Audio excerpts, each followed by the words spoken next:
लोकसभा चुनाव 2024 के 5वें चरण में 8 राज्यों और केंद्र शासित प्रदेशों की कुल 49 सीटों पर मतदान शुरू हो चुका है। 5वें चरण के मतदान की सबसे अहम बात यह है कि इसमें राजनाथ सिंह और स्मृति ईरानी के साथ कांग्रेस नेता राहुल गांधी सहित 4 केंद्रीय मंत्रियों के भाग्य का फैसला होगा। आज लखनऊ पूर्वी विधानसभा क्षेत्र के विधानसभा उपचुनाव के लिए भी वोटिंग हो रही है। इस चरण में उत्तर प्रदेश की 14, महाराष्ट्र की 13, पश्चिम बंगाल की 7, ओडिशा की 5, बिहार की 5, झारखंड की 3, जम्मू कश्मीर की 1, लद्दाख की 1 सीट पर वोटिंग हो रही है। इस चरण में रक्षा मंत्री राजनाथ सिंह, स्मृति ईरानी, राहुल गांधी, चिराग पासवान, राजीव प्रताप रूडी, रोहिणी आचार्य, उमर अब्दुल्ला और पीयूष गोयल जैसे दिग्गज नेता शामिल हैं जिनके क्षेत्र में वोटिंग हो रही है। तो पहली बार रायबरेली से राहुल गांधी जहां चुनाव लड़ रहे हैं और 4 जून को विस्तार न्यूज दिखाएगा आपको सबसे सटीक नतीजे। उससे पहले आज 5वें चरण का मतदान शुरू हो चुका है।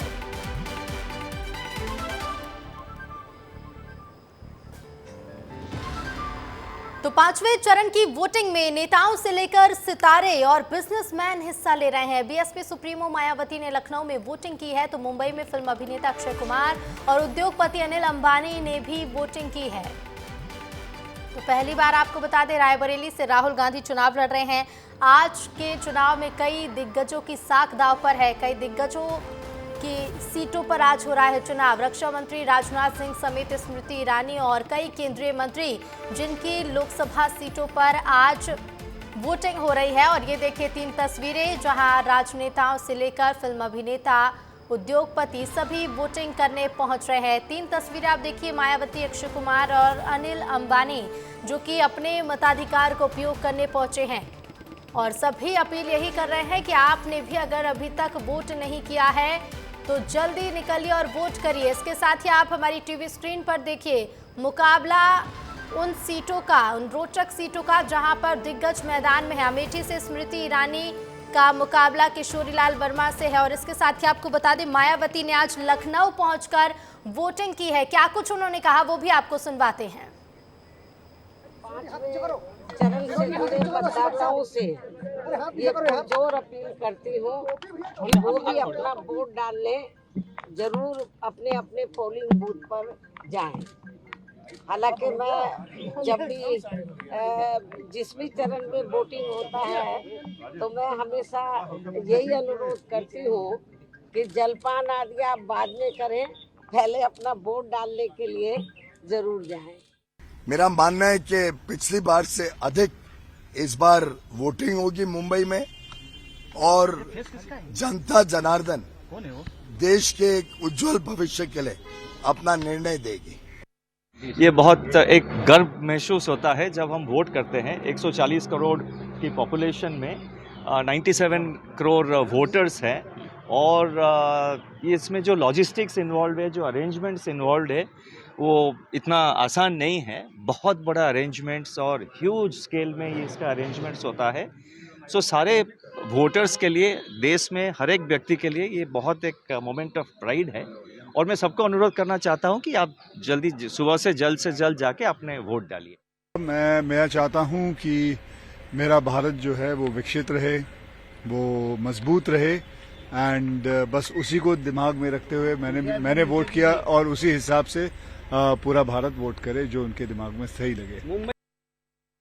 तो बता दें आज 5वें चरण का मतदान हो रहा है और 5वें चरण में कई केंद्रीय मंत्रियों के आज साख दांव पर है क्योंकि कई महत्वपूर्ण सीटों पर आज वोटिंग हो रही है। मुंबई के साथ साथ आपको बता दें अमेठी, रायबरेली ऐसी महत्वपूर्ण सीटों पर वोटिंग हो रही है। और आप हमारी टीवी स्क्रीन पर देखिए कि किस राज्य की कितनी सीटों पर हो रही है वोटिंग। कुल 8 राज्य जहां की 49 सीटों पर आज वोटिंग हो रही है।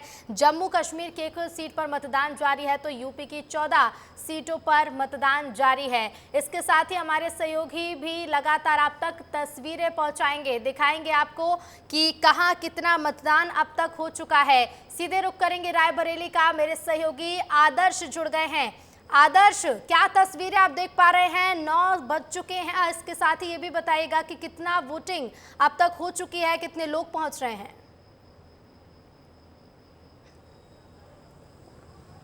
देखिए बिल्कुल रायबरेली में हम मौजूद हैं। 9 बजे का वक्त है और बड़ी संख्या में मतदान करने के लिए लोग यहाँ पर पहुँच रहे हैं। इस वक्त हम एफजी कॉलेज पोलिंग बूथ पर मौजूद हैं और यहाँ पर भी अगर आप देखें तो लगातार लोग जो है पहुँच रहे हैं मतदान के लिए। ये जो सीट है बेहद दिलचस्प है क्योंकि यहाँ से राहुल गांधी चुनाव लड़ रहे हैं, उनके सामने है दिनेश प्रताप सिंह जो राज्य मंत्री हैं राज्य सरकार में, और ऐसे में बेहद महत्वपूर्ण हो जाता है क्योंकि तमाम दिग्गज नेताओं ने यहाँ पर प्रचार किया है। इसके साथ साथ इससे सटी हुई सीट अमेठी की बात करें तो अमेठी भी सीट बेहद महत्वपूर्ण है क्योंकि वहाँ से केंद्रीय मंत्री स्मृति ईरानी चुनाव लड़ रही हैं। पिछली बार उन्होंने राहुल गांधी को वहाँ से हराया था और इस बार किशोरी लाल शर्मा जो कांग्रेस परिवार के बेहद गांधी परिवार के बेहद करीबी बताए जाते हैं वो वहाँ से मैदान में हैं और दोनों ही जगहों पर कांग्रेस और बीजेपी दोनों ही पार्टियों ने पूरी ताकत झोंकी हुई है और ये दोनों सीटें बेहद दिलचस्प होने वाली हैं। खासतौर पर अगर हम रायबरेली की बात करें जहां से राहुल गांधी अपनी मां के विरासत वाली सीट को संभालने के लिए उतरे हुए हैं, तो वहीं इससे बगल सटी हुई सीट लखनऊ की बात करें तो लखनऊ से रक्षा मंत्री राजनाथ सिंह मैदान में हैं। मतदान के प्रतिशत अब से थोड़ी ही देर में सार्वजनिक होंगे। इलेक्शन कमीशन ऑफ इंडिया की तरफ से जो आंकड़े जारी किए जाते हैं वो थोड़ी देर में जारी होने वाले हैं। तो निश्चित तौर पर मतदान अगर इन सीटों की बात करें तो यहाँ पर जो सुबह से रुझान देखने को मिल रहा है खासतौर पर शहरी इलाकों में, उससे लगता है कि मतदान प्रतिशत पहले की तुलना में काफ़ी बेहतर होने वाले हैं। ऋतु बिल्कुल, क्योंकि जो तस्वीरें सुबह से सामने आ रही हैं आदर्श कह सकते हैं और उम्मीद भी यही कर सकते हैं कि पहले की अपेक्षा इस बार मतदान प्रतिशत में बढ़ोतरी हो सके। लौटूंगी मैं आपके पास, एक बार दिल्ली का रुख कर लेते हैं। हमारे सहयोगी अमृत जुड़ गए हैं। अमृत, पूरे देश भर में चुनाव जारी है। 5वें चरण का कुल 49 सीटों पर चुनाव हो रहा है, लेकिन इन 49 सीटों में कई महत्वपूर्ण सीट भी शामिल हैं। बिल्कुल ऋतु, अगर देखेंगी तो ये जो 49 सीटें हैं इसमें कई हाई प्रोफाइल सीटें हैं। सारण से राजीव प्रताप रूडी और उनके अगेंस्ट जो है आरजेडी की जो है जो कहा जाए लालू प्रसाद यादव की बेटी रोहिणी आचार्य वो चुनाव लड़ रही हैं।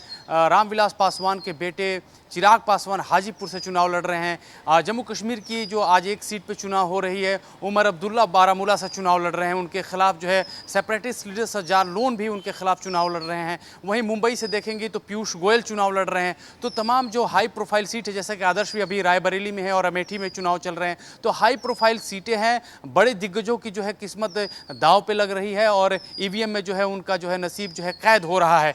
अगर पूरे चुनाव के भीतर की बात करें, जहां मैं राजधानी दिल्ली में खड़ा हूं, तो यहां से जो बड़े तमाम नेता हैं वो इस मतदान के दिन भी यहां दिल्ली में प्रचार करेंगे, रोड शो करेंगे और यहां से चुनाव की जो अगर कहा जाए दिशा और दशा को आखिरी मोड़ पे एक नया जो है ऊर्जा देने की कोशिश करेंगे, एक नई ऊर्जा देने की कोशिश करेंगे। दिल्ली में आपको बता दें कि अमित शाह, सीएम योगी और जेपी नड्डा जो कि बीजेपी के अध्यक्ष हैं, ये चुनाव प्रचार करेंगे और यहां से भारतीय जनता पार्टी को मजबूती देने की कोशिश करेंगे। ये भी गौर करना होगा कि अभी तक लोकसभा की 350 से ज़्यादा सीटों पे मतदान हो चुके हैं और अब जो बची हुई सीटें हैं उसको काफ़ी अहम माना जा रहा है। जो चुनावी विश्लेषक है, पोल स्ट्रैटेजिस्ट हैं, इस बात पे सहमत हैं कि अब ये जो आखिरी पड़ाव का जो चुनाव है वो काफ़ी डिसाइड करने वाला है कि किस पार्टी को सबसे ज्यादा सीटें मिलने वाली है। भारतीय जनता पार्टी जो एक ये कहा जा रहा है कि क्या 400 पार करेगी या सिर्फ बहुमत के आंकड़े के नीचे रहेगी, यही वो फेज है जो डिसाइड करेगा कि भारतीय जनता पार्टी की स्थिति क्या रहने वाली है। क्योंकि अभी जो सीटें, जिन सीटों पर चुनाव हो रहा है, भारतीय जनता पार्टी 2019 में 40 से ज्यादा लगभग 41-42 सीटें, अगर मैं गलत नहीं हूं तो इन पे बीजेपी का कब्जा रहा है। तो ऐसे में ये बीजेपी के लिए भी यह फेज और आने वाले फेज काफी मायने रखते हैं, क्योंकि अब आगे आने वाले फेजों में और आखिरी चरण में प्रधानमंत्री मोदी की सीट वाराणसी भी है जहां से वो चुनाव लड़े, जिनके लिए मतदान होना है। तो इस पूरे देखा जाए कि अब जो आखिरी पड़ाव में मतदान चले गए हैं, तमाम स्टार प्रचारक अपनी जान झोंके हुए हैं। कांग्रेस पार्टी की तरफ से भी तमाम जो बड़े नेता हैं वो भी अगर कहा जाए चुनाव प्रचार में अपनी ताकत झोंके हुए हैं। लेकिन दिल्ली में थोड़ा कांग्रेस के, यहाँ पे मैं इसकी बात को जरूर मेंशन कर दूं कि यहाँ पे स्टार प्रचारक जो है सिर्फ और सिर्फ जो 2-4 गिनती के चेहरे हैं वही दिखाई दे रहे हैं। 40 लोगों की स्टार प्रचारकों की सूची थी यहाँ पे ऋतु, लेकिन 40 में से यहाँ गिने चुने राहुल गांधी, प्रियंका गांधी और अब सुनने में आ रहा है कि गुरुवार या बुधवार तक जो है मल्लिकार्जुन खड़गे भी दिल्ली से प्रसार करते दिखाई देंगे। तो कुल मिलाकर देखा जाए तो चुनाव की यही दशा है और यहाँ से जो है दिल्ली के माध्यम से कोशिश की जा रही है कि इस यहाँ से जो प्रचार है वो बिल्कुल। मतदान के बूथ तक भी जो है पहुंचे। बिल्कुल बिल्कुल, लौटूंगी मैं आपके पास अमृत। एक बार फिर से रायबरेली का रुख करेंगे। आदर्श लगातार बने हुए। आदर्श, रायबरेली पर सबकी निगाहें इसलिए भी हैं क्योंकि पहली बार है जब राहुल गांधी रायबरेली से चुनाव लड़ रहे हैं, और नामांकन में भी हमने देखा था कि नामांकन में किस तरह से पूरा गांधी परिवार पहुंचा था। रायबरेली को लेकर बयानबाजी भी खूब हुई है। आदर्श।